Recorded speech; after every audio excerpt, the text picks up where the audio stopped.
ಸಾಮ್ಯವಾದದ 100 ಅಪರಾಧಗಳು ಅಂತ ತಿಳ್ಕೊಂಡು ಒಂದು ಪುಸ್ತಕ ಐತೆ, ನಿಮ್ಗೆ ಹಿಂದಿ ಒಳಗೆ ಐತೆ, ಅದು ಕನ್ನಡದೊಳಗೆ ಯಾರು ಬರ್ದಾರೋ ಇಲ್ಲೋ ಗೊತ್ತಿಲ್ಲ. ಅದು JNU ಕಾಲೇಜ್ನಲ್ಲಿ ಪ್ರಾಧ್ಯಾಪಕರಾಗಿದ್ದಂಥ ಶಂಕರ್ ಶರಣ್ ಅನ್ನುವಂಥವ್ರು ಬರ್ದಾರ.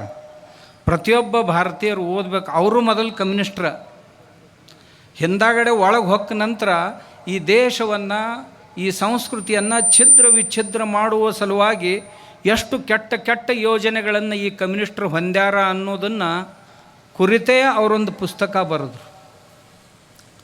ಯಾವ್ಯಾವ ದೇಶದಲ್ಲಿ ಎಷ್ಟು ಜನರ ಕಗ್ಗೊಲೆಯನ್ನು ಮಾಡಿದರು, ಎಷ್ಟು ಧರ್ಮಗಳನ್ನು ಹಾಳು ಮಾಡಿದರು, ಎಷ್ಟು ಸಂಸ್ಕೃತಿಗಳನ್ನು ಹಾಳು ಮಾಡಿದರು, ಎಷ್ಟು ಶ್ರೀಮಂತರನ್ನು ಹಾಳು ಮಾಡಿದರು, ಅಂದರೆ ಕಾರ್ಖಾನೆಗಳನ್ನು ಹಾಳು ಮಾಡಿದರು, ಶ್ರೀಮಂತರನ್ನು ಹಾಳು ಮಾಡಿದರು, ದೇಶಗಳನ್ನೇ ಭಿಕಾರಿಯನ್ನಾಗಿ ಮಾಡಿದರು ಅನ್ನೋದನ್ನು ಒಂದು ದೊಡ್ಡ ಗ್ರಂಥ ಬರೆದಿದ್ದಾರೆ. ಅವರು ನಮ್ಮ ಬಸವಣ್ಣವರ ಧ್ವಜದ ಕೆಳಗೆ ಬರ್ಲಕತ್ಯಾರ. ಅವರು ಸೇರ್ಯಾರ ಇದ್ರೊಳಗೆ. ಅವರೇ ನಾನು ಯಾರಿಗೆ ಬಸವ ತಾಲಿಬಾನಿಗಳು ಅಂತ ಕರಿತೀನಲ್ಲ, ಅವರು ಇದ್ರೊಳಗೆ ಬಂದು ಸೇರ್ಯಾರ. ಸೇರಿ ವಿಶ್ವವ್ಯಾಪಿ ಆಗಬೇಕಾದಂಥ ನಮ್ಮ ಬಸವಣ್ಣನನ್ನು ಒಂದು ಜಾತಿಗೆ ಕಟ್ಟಿ ಹಾಕ್ಲಿಕ್ಕೆ ಹೊರಟಿದ್ದಾರೆ, ಒಂದು ಪ್ರದೇಶಕ್ಕೆ ಕಟ್ಟಿ ಹಾಕ್ಲಿಕ್ಕೆ ಹೊರಟಿದ್ದಾರೆ. ಬಸವಣ್ಣ ಕಳ್ಳರನ್ನ ಕರ್ಕೊಂಡು ಬಂದು ತಿದ್ದಿದ, ಸುಳ್ಳರನ್ನ ಕರ್ಕೊಂಡು ಬಂದು ತಿದ್ದಿದ, ವೇಶ್ಯರನ್ನ ಕರ್ಕೊಂಡು ಬಂದು ತಿದ್ದಿದ, ಎಂಥೆಂಥವ್ರನ್ನೋ ಕರ್ಕೊಂಡು ಬಂದು ತಿದ್ದಿ ಬುದ್ಧಿ ಎಲ್ಲ ಮಾಡಿ ನಮ್ಮ ಹಿಂದೂ ಧರ್ಮದಲ್ಲಿರುವಂಥ ಲೋಪದೋಷಗಳನ್ನೆಲ್ಲ ತೆಗೆದು ಶುದ್ಧ ಬುದ್ಧವಾದಂಥ ಒಂದು ಹಿಂದೂ ಧರ್ಮವನ್ನು ಈ ದೇಶಕ್ಕೆ ಕೊಟ್ಟಂಥ ಮಹಾಪುರುಷ ಬಸವಣ್ಣ.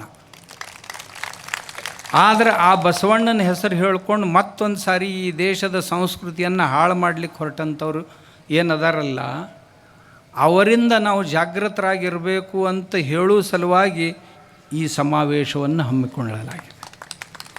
ಯಾಕೆ ಅಂದರೆ, ಒಂದು ಕಡೆ ನಾನು ಯಾವಾಗಲೂ ಹೇಳ್ತಿರ್ತೀನಿ ಇದೇ ಮಾತನ್ನು.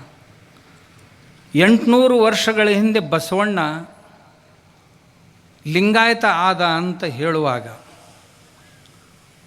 ಸಮಗಾರ ಹರಳಯ್ಯ, ಮಡಿವಾಳ ಮಾಚಯ್ಯ, ಹಡಪದಪ್ಪಣ್ಣ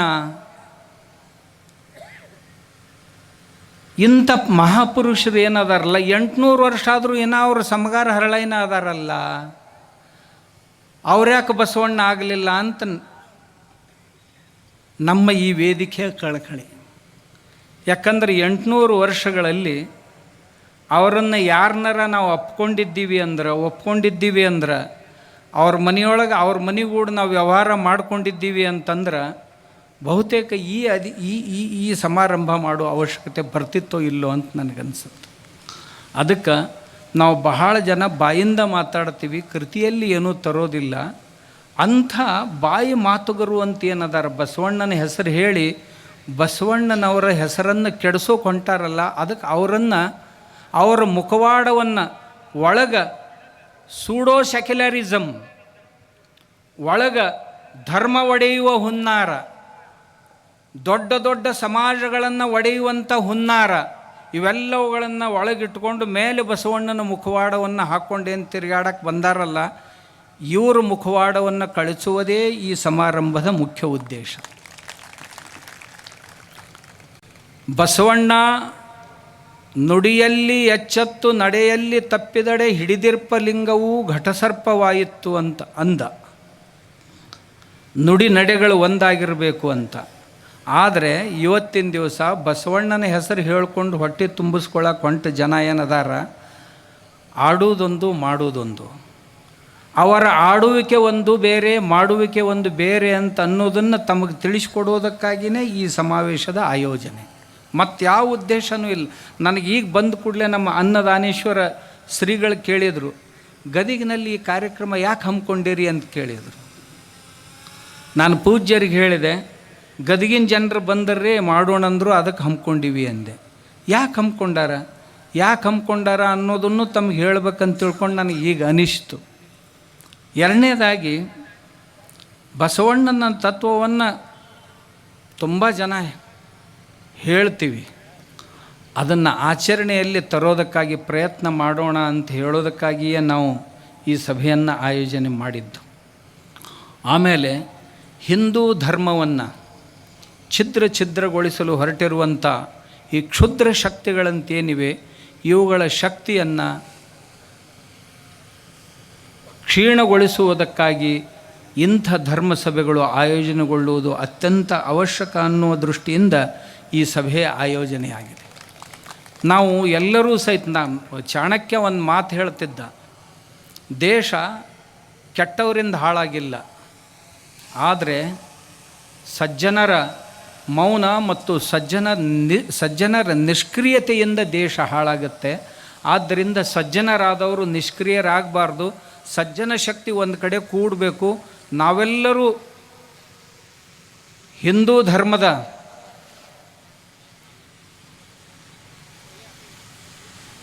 ಅಡಿಪಾಯ ಹಾಕುವಂಥವರು ಅಂತ ನಮ್ಮಲ್ಲಿ ಆ ಸ್ಪಿರಿಟ್ ಮೂಡಬೇಕು.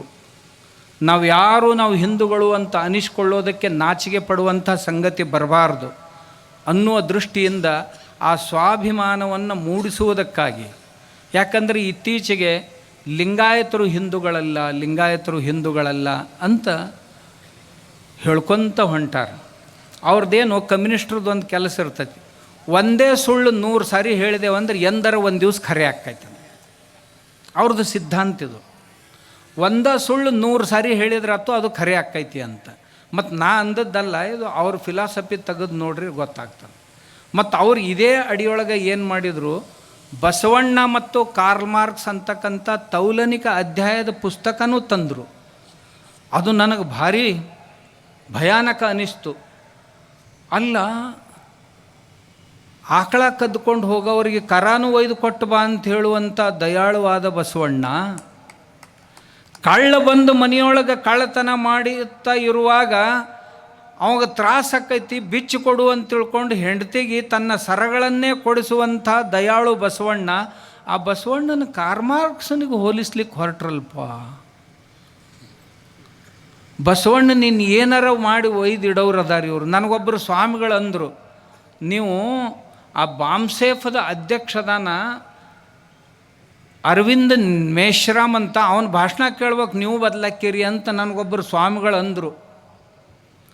ನಾ ಸ್ವಾಮಿಗಳಿಗೆ ಅಂದೆ, ಗುರುಗಳ ಅಂಥ ಭಾಷಣಗಳನ್ನ ಭಾಳ ಕೇಳೀನಿ, ನಾ ಏನೋ ಬದಲಾಗಿಲ್ಲ, ನೀವು ಹೆಂಗೆ ಬದಲಾದ್ರಿ ಅಂತ ಕೇಳಿನಿ ನಾನು.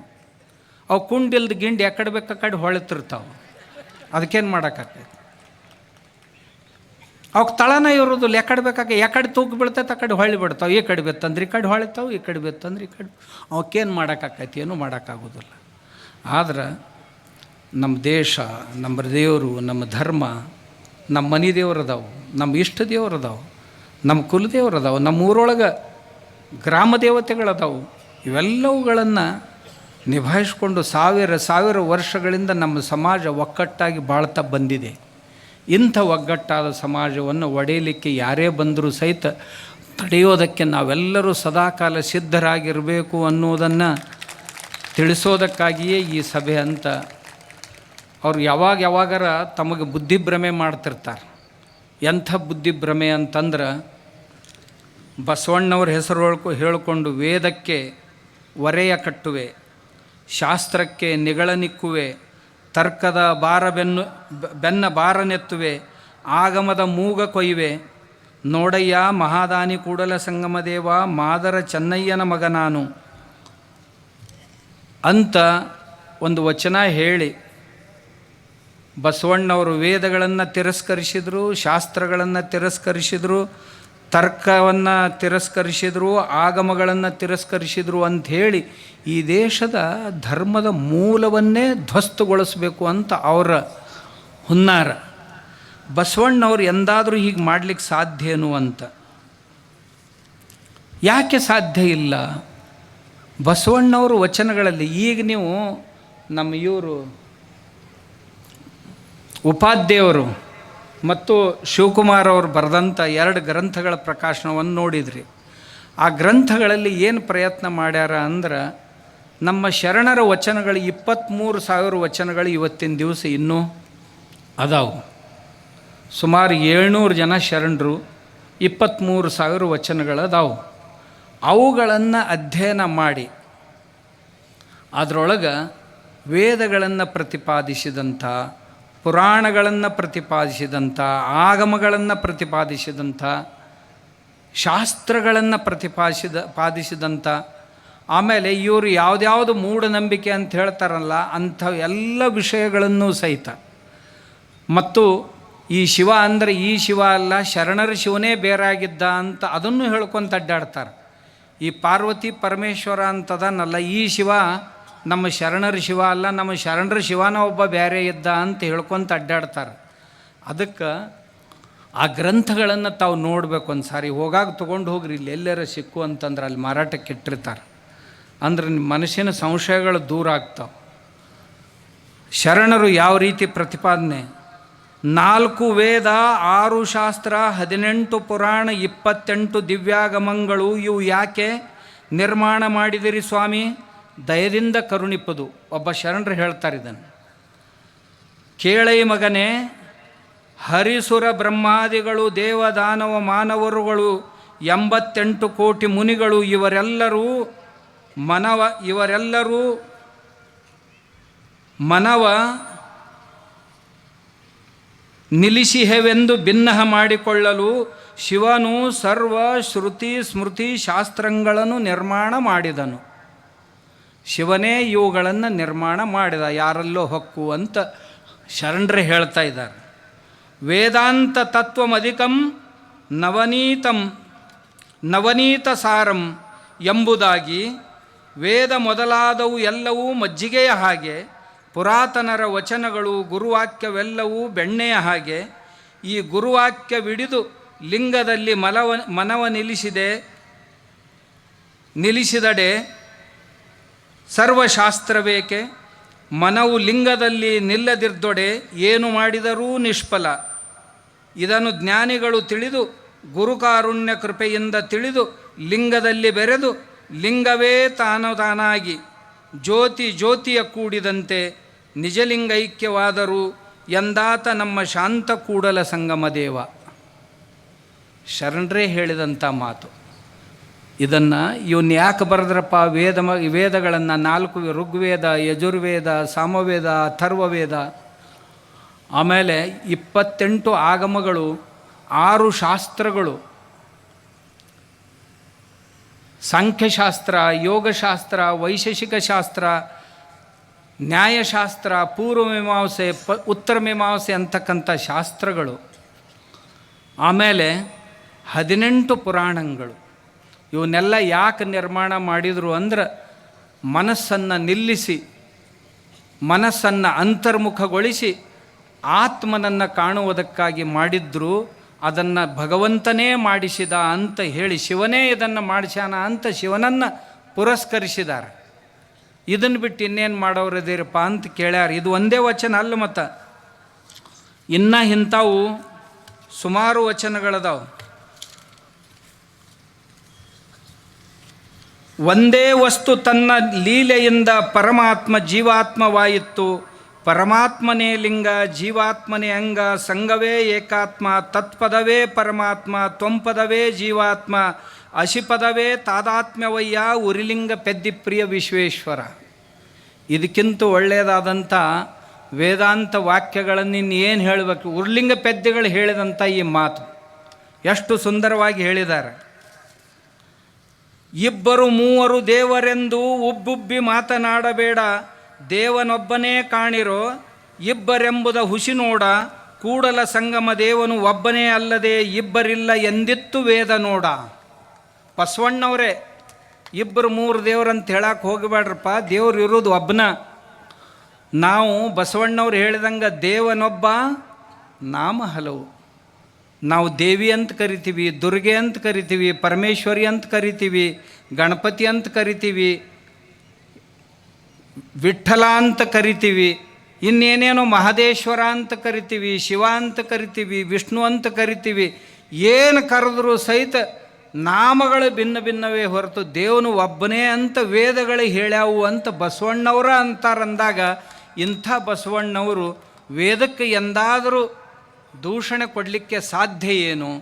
ಇವರು ಬಸವಣ್ಣವ್ರ ಹೆಸರಲ್ಲೇ ಮತ್ತು ಈ ವಚನ ಹೇಳ್ತಾರಲ್ಲ ಅಂದರೆ ಇದೊಂದು ಪ್ರಕ್ಷಿಪ್ತ ವಚನವನ್ನು ಯಾರಾದರೂ ಇಂಥವರೇ ಮೂರ್ಖರು ಮೊದಲು ಸೇರಿಸಿರ್ಬೇಕು. ಬಸವಣ್ಣವರ ಹೆಸರನ್ನು ಹಾಳು ಮಾಡೋಕೆ ಇಂಥ ಪ್ರಕ್ಷಿಪ್ತ ವಚನಗಳು ಕೆಲವನ್ನು ಸೇರಿಸಿರಬಹುದು ಅಂತ ಸಂಶಯ ಬರಲಾರ್ದೆ ಇರೋದಿಲ್ಲ. ಶಿವನೇ ಜಗತ್ರಯದೊಡೆಯ ಎಂಬುದು ಉತ್ಪತ್ತಿ ಸ್ಥಿತಿ ಲಯ ಕಾರಣವೆಂಬುದು ವೇದ. ನೋಡ್ರಿ, ಶಿವನೇ ಈ ಮೂರು ಕೆಲವು ಉತ್ಪತ್ತಿ ಸ್ಥಿತಿ ಲಯಗಳಿಗೆ ಕಾರಣನು ಅನ್ನೋದನ್ನು ನಮ್ಮ ವೇದಗಳು ಹೇಳಿವೆ. ಈಶ್ವರ ಜಗತ್ತು ಪ್ರಭು ಪ್ರೇರಕೋ ವಿಶ್ವಭುಕ್ ಎಂಬುದು ಶ್ರುತಿ. ಇದು ಕಾರಣ ಕೂಡಲ ಸಂಗಮ ದೇವನೊಬ್ಬನೇ ದೇವರು ಅಂತ.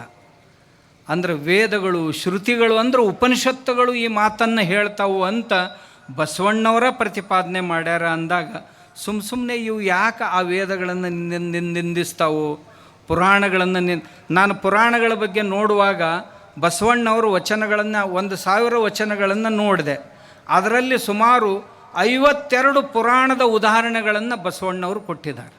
ಪುರಾಣಗಳಲ್ಲಿರುವಂಥ ಘಟನೆಗಳನ್ನು ತಮ್ಮ ವಚನಗಳಲ್ಲಿ ಹೇಳಿದ್ದಾರೆ. 52 ಘಟನೆಗಳನ್ನು ಬಸವಣ್ಣವರೇ ಹೇಳಿದ್ದಾರೆ. ಚನ್ನಬಸವಣ್ಣವರು ಸಹಿತ ಶಿವನಲ್ಲದೆ ಮತ್ತೆ ದೈವವಿಲ್ಲವೆಂಬುದು ವೇದ.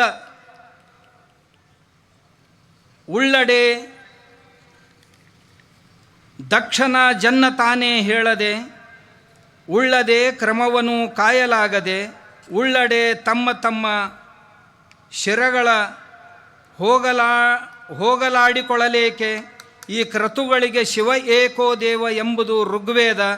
ಇದಕ್ಕೂ ಕಾರಣ ಕೂಡಲ ಚನ್ನ ಸಂಗಯ್ಯನಲ್ಲದಿಲ್ಲ ನಿಲ್ಲು ಮಾಡು ಅಂತ ಚನ್ನಬಸವಣ್ಣವರು ಸಹಿತ ಈ ವೇದಗಳನ್ನು ಕುರಿತು ಹೇಳಿದ್ದಾರೆ. ಇಂಥವು ಭಾಳ ವಚನಗಳದಾವ. ನಾ ಎಷ್ಟು ಹೇಳಿದರೂ ನಿಮಗೆ ಕಡಿಮೆನೇ. ಒಟ್ಟು ಹೇಳೋದರ ತಾತ್ಪರ್ಯ ಏನು ಅಂದ್ರೆ, ಪುರಾಣಗಳನ್ನು ಕುರಿತು ಸಹಿತ ಚಂದ್ರೋದಯಕ್ಕೆ ಅಂಬುದಿ ಹೆಚ್ಚುವುದಯ್ಯ, ಚಂದ್ರ ಕುಂದೆ ಕುಂದುವುದಯ್ಯ, ಚಂದ್ರಂಗೆ ರಾಹು ಅಡ್ಡ ಬಂದಲ್ಲಿ ಅಂಬುದಿ ಬೊಬ್ಬಿಟ್ಟಿತೆ, ಅಂಬುದಿಯ ಮುನಿ ಪ್ರಾಶನಗೈಯುವಲ್ಲಿ ಚಂದ್ರಮನು ಅಡ್ಡ ಬಂದನೆ, ಆರಿಗಾರೂ ಇಲ್ಲ ಕೆಟ್ಟವಂಗೆ ಕೆಳೆಯಿಲ್ಲ, ಜಗದ ನಂಟ ನೀನೇ ಅಯ್ಯ ಕೂಡಲ ಸಂಗಮ ದೇವ ಅಂತ ಒಂದು ಪುರಾಣದ ಮಾತನ್ನು, ಪುರಾಣದ ಘಟನೆಗಳನ್ನು, ಚಂದ್ರನಿಗೂ ಮತ್ತು ಸಮುದ್ರಕ್ಕೂ ಯಾವ ಸಂಬಂಧಗಳು ಅಂತ ಹೇಳಲಿಕ್ಕೆ ಬಸವಣ್ಣವರೇ ಈ ವಚನವನ್ನು ರಚನೆ ಮಾಡ್ಯಾರ.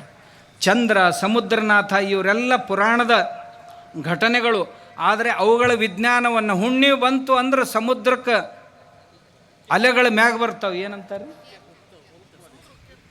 ಸಮುದ್ರ ಉಕ್ಕೇ ಇರ್ತೈತಿ. ಬರೇ ಸಮುದ್ರನ ಅಲ್ಲ, ಎಲ್ಲೆಲ್ಲಿ ನೀರು ಇರ್ತೈತೆ ಅಲ್ಲೆಲ್ಲ ಉಕ್ಕೇ ಇರ್ತೈತಿ ಹುಣ್ಣಿಮೆ ಬಂದಾಗ. ಗಿಡದಲ್ಲಿ ನೀರಿತ್ತು ಅಂದರೆ ಬೆಳವಣಿಗೆ ಅವಾಗ ಆಗೋದು ಹುಣ್ಣಿಮೆ ಕಾಲದಲ್ಲಿ ಬೆಳೆಗಳಿಗೆ. ಮನುಷ್ಯನ ಶರೀರದಾಗ ನೀರಿತ್ತು ಅಂದ್ರೆ ಹುಣ್ಣಿಮೆಗಳ ದಿನದಲ್ಲಿ ಮನುಷ್ಯ ಯಾಕೆ ಚೈತನ್ಯದಾಯಿ ಆಗಿರ್ತಾನಂದ್ರೆ ಅವನ ಶರೀರದೊಳಗೂ ನೀರು ಉಕ್ಕು ಬರ್ತೈತಿ. ನಾನು ಹೇಳಿದ್ದಲ್ಲ, ಬಸವಣ್ಣವ್ರು ಹೇಳಿದ್ದು. ಬಸವಣ್ಣವ್ರು ಇಷ್ಟು ಚಂದ ಪುರಾಣಗಳನ್ನು ಪ್ರತಿಪಾದನೆ ಮಾಡ್ತಾ ಇರುವಾಗ ಬಸವಣ್ಣವರನ್ನು ಪುರಾಣ ವಿರೋಧಿಯನ್ನಾಗಿ ಬಿಂಬಿಸ್ತಾ ಇದ್ದಾರಲ್ಲ ಈ ಮಹಾಮಹಿಮರು, ಅವ್ರಿಗೆ ಇದನ್ನು ತಿಳಿಸ್ಕೊಡ್ಬೇಕು ಅಂತ ತಮ್ಮ ಮುಖಾಂತರವಾಗಿ ಯಾರ ಕೇಳಿದರು ಅಂದ್ರೆ ನೀವು ಅವ್ರಿಗೆ ಹಿಂಗದಾವಲ್ರಿ ಪುಣ್ಯಾತ್ಮರ, ಇವನ್ನಷ್ಟು ಹೇಳ್ರಿ ಅಂತ ಅನ್ನಕ್ಕೆ ಬರಬೇಕು ಅಂತ ನೆನಪಿಸೋ ಸಲುವಾಗಿ ನಾನು ಇಲ್ಲಿ ತಮ್ಮ ಹತ್ರ ಬಂದೆ. ಆಮೇಲೆ ಈ ಪುರಾಣಗಳನ್ನೇ ಕುರಿತು, ರಾಮಾಯಣ ಮಹಾಭಾರತಗಳನ್ನು ಕುರಿತು ಬಸವಣ್ಣವರು ಎಷ್ಟು ಚಂದ ಮಾತಾಡ್ಯಾರ ನೋಡ್ರಿ. ಎಚ್ಚು ವಾಲಿಯ ಕೊಂದ ಕಟ್ಟಿದನು ಶರದಿಯ, 10 ತಲೆ ರಾವಣನ ಒಂದೇ ಅಂಚಿನಲ್ಲಿ ಮಡುಹಿದ, ಛಲದಿಂದ ಲಂಕಾ ದ್ವೀಪವ ನೆಲವಣ್ಣ ಮಾಡಿದ, ಕಲಿವಿಭೀಷಣನಿಗೆ ಪಟ್ಟವ ಕಟ್ಟಿದ ರಾಮನ ತೋರ. ಬಸವಣ್ಣವ್ರು ಹೇಳಿದ್ದು ಏನು ಹೇಳಿದರು ಅಂದ್ರೆ, ಎಚ್ಚು ವಾಲಿಯ ಕೊಂದ,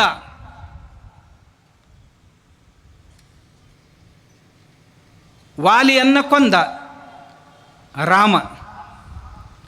ಕಟ್ಟಿದನು ಶರದಿಯ, ಶರದಿಗೆ ಅಂದ ಸಮುದ್ರಕ್ಕೆ ಸೇತುವೆಯನ್ನು ಕಟ್ಟಿಸಿದ. 10 ತಲೆ ರಾವಣನ ಒಂದೇ ಅಂಚಿನಲ್ಲಿ ಮಡಿದ. 10 ತಲೆಯ ರಾವಣನಂದ ಒಂದ ಬಾಣದಾಗ ಮುಗಿಸಿಬಿಟ್ಟ. ಛಲದಿಂದ ಲಂಕಾ ದ್ವೀಪವ ನೆಲವಣ್ಣ ಮಾಡಿದ. ಛಲದಿಂದ ಲಂಕಾ ದ್ವೀಪವನ್ನೇ ಧಾರಾತೀರ್ಥಿಯಾಗಿಸಿಬಿಟ್ಟ.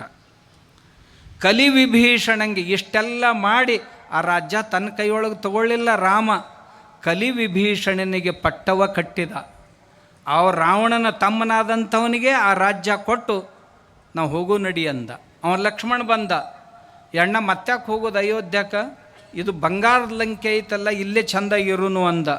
ಅಭಿಸುವರ್ಣಮಯೀ ಲಂಕಾ ನಮೇ ರೋಚತೆ ಲಕ್ಷ್ಮಣ. ಅಪಿಸುವರ್ಣಮಯೀ ಲಂಕಾ ನಮೇ ರೋಚತೆ ಲಕ್ಷ್ಮಣ.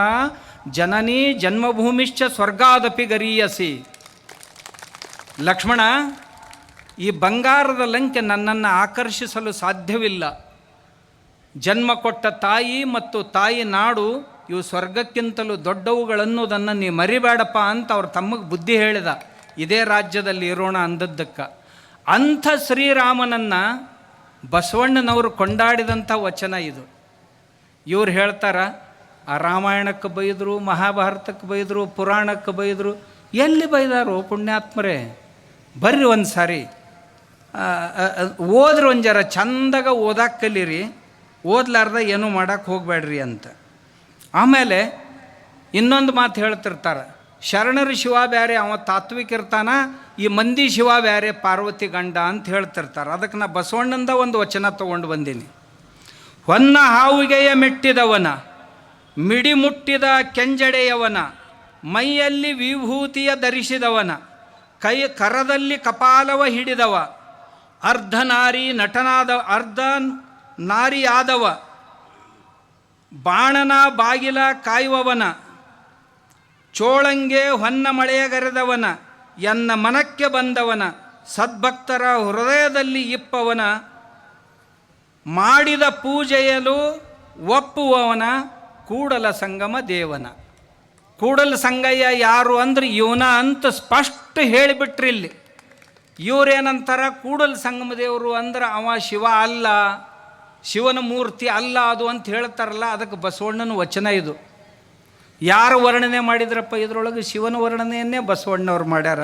ಅದಕ್ಕೆ ಅವ್ರು ಓದಬೇಕು. ಇಷ್ಟೇ ಅಲ್ಲ, ಸಮುದ್ರ ಘನವೆಂಬನೇ ಧರೆಯ ಮೇಲಡಗಿತ್ತು, ಧರೆಘನವೆಂಬೆನೇ ನಾಗೇಂದ್ರನ ಪಣಾಮಣಿಯ ಮೇಲಡಗಿತ್ತು, ನಾಗೇಂದ್ರ ಘನವೆಂಬೆನೇ ಪಾರ್ವತಿಯ ಕಿರುಕುಣಿಯ ಮುದ್ರಿಕೆಯಾಯಿತ್ತು, ಅಂತಹ ಪಾರ್ವತಿ ಘನವೆಂಬೆನೇ ಪರಮೇಶ್ವರನ ಅರ್ಧಾಂಗಿಯಾದಳು, ಅಂತಹ ಪರಮೇಶ್ವರ ಘನವೆಂಬೆನೇ ನಮ್ಮ ಕೂಡಲ ಸಂಗನ ಶರಣರ ಮನದ ಮೊನೆಯ ಮೇಲೆ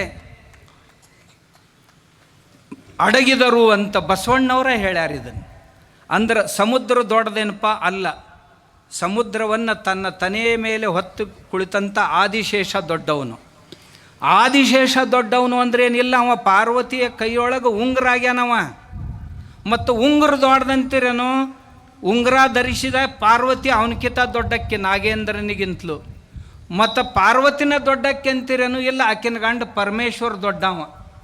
ಪರಮೇಶ್ವರ ದೊಡ್ಡವ ಅಂತಂತಿದ್ರೇನು? ಇಲ್ಲ, ನಮ್ಮ ಶರಣರ ಮನದ ಮೊನೆಯ ಮೇಲೆ ಮನೆ ಮಾಡಿಕೊಂಡು ನಿಂತವ ಅಂಥ ಪರಮೇಶ್ವರ ನಮ್ಮ ಶಿವ ಅಂತ ಬಸವಣ್ಣವರು ತಮ್ಮ ಶಿವನ ವರ್ಣನೆಯನ್ನು ಈ ವಚನದೊಳಗೆ ಮಾಡ್ಯಾರ. ಇನ್ನೆಷ್ಟು ಸ್ಪಷ್ಟ ಹೇಳಬೇಕು ಇದಕ್ಕಿಂತಲೂ ಚೆನ್ನಾಗಿ ಅಂತ ಹೇಳ್ತಾ, ಈ ಎಲ್ಲ ಶರಣರು ಇಂಥವು ಸಾವಿರ ವಚನಗಳದಾವೆ. ನೂರಲ್ಲ, ಸಾವಿರ ವಚನಗಳದಾವೆ. ಬಸವಣ್ಣವರು ಸಂಸ್ಕೃತ ವಿರೋಧ ಮಾಡಿದರು, ನಂಬದು ಕನ್ನಡ ಧರ್ಮ ಅಲ್ಲ. ಧರ್ಮದಾಗ ಇಂಥವು ಏನೇನು ತಂದು ದೇಶ ಒಡಿಬೇಕಂತೀರಿ ನೀವು ಮುಟ್ಟಾಡ್ರು ಅಂತ ನನಗನ್ನಿಸ್ತದೆ. ದಯವಿಟ್ಟು ಇಂಥ ಕೆಲಸ ಮಾಡಬೇಡ್ರಿ ಅಂತ ಅವ್ರಿಗೆ ನನ್ನ ಪ್ರಾರ್ಥನೆ. ನಮ್ಮ ಶರಣರೆಲ್ಲ ಬೇರೆ ಬೇರೆ ಕಾಯಕದಿಂದ ಬಂದವರು. ಈ ಕಾಯಕ ಇಲ್ಲ ಅನ್ನುವಂಗಿಲ್ಲ, ಎಲ್ಲ ಕಾಯಕಗಳನ್ನು ಮಾಡಿಕೊಂಡು ಬಂದಂಥವ್ರು ಶರಣರು. ಅಲ್ಲಿ ಕಲ್ಯಾಣದಲ್ಲಿ ಬಂದ ನಂತರ ಎಲ್ಲ ಶರಣರಿಗೂ ಬಸವಣ್ಣವರು ಆಜ್ಞೆ ಮಾಡಿದ್ದು ಏನು ಅಂದ್ರೆ, ಇಲ್ಲಿ ಬರೀ ಆಧ್ಯಾತ್ಮಿಕ ಚಿಂತನೆ ಇಲ್ಲ, ನೀವು ಕಾಯಕ ಮಾಡಬೇಕು, 2 ಹೊತ್ತು ಚಿಂತನೆ ಮಾಡಬೇಕು.